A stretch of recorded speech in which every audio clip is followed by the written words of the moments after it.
Human trafficking is classified as the fastest growing criminal industry in the world, with millions of victims worldwide. Yeah, master manipulators coerce people from all walks of life to engage in what FBI Norfolk's director describes as modern-day slavery.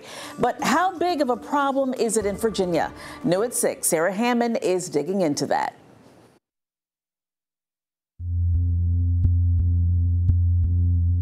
It's a crime that can hide in plain sight.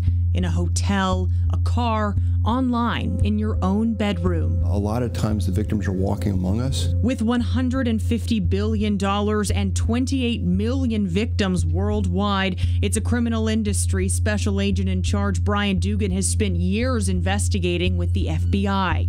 I mean, human trafficking is modern-day slavery. Someone is working somebody over for their own financial gain. It's a life Olivia spent 15 years trying to escape. He was supposed to be my boyfriend, and we began dating. A man she met on Facebook turned into her captor. For about 2 years, I stayed with him, being abused and trafficked out of multiple hotels, strip clubs. She escaped to Virginia before falling in with another man who coerced her into sex work again, a pattern Dugan says is a common one. The traffickers are master manipulators, either through romance or through threat. How much of a problem is human trafficking in our area?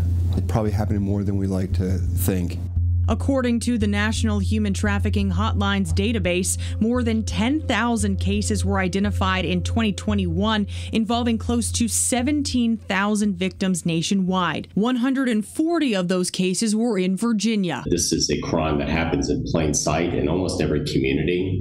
Rural, suburban, or urban. Virginia Attorney General Jason Miyares says these criminals are hard to catch. On a global scale, the vast majority of victims are never actually identified, and that's part of what's heartbreaking. Dugan says so much of their success in finding and prosecuting these traffickers comes from their victims speaking up. So we've actually lost cases or not attempted cases where the victims either don't want to cooperate or it would re-traumatize them to cooperate.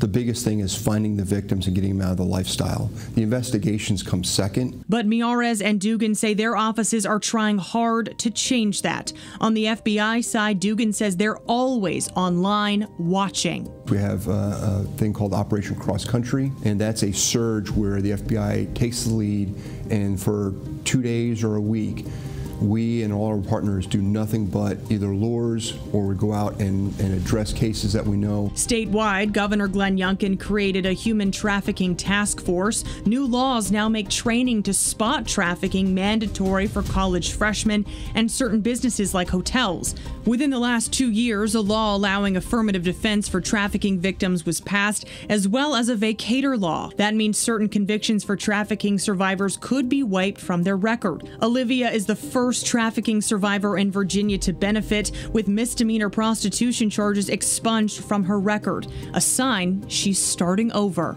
I know firsthand that it feels like it's the only thing that you'll ever be able to do, or you'll never ever get out of it, or you'll never have a normal life, but I'm living proof that you can. Sarah Hammond, 13 News Now.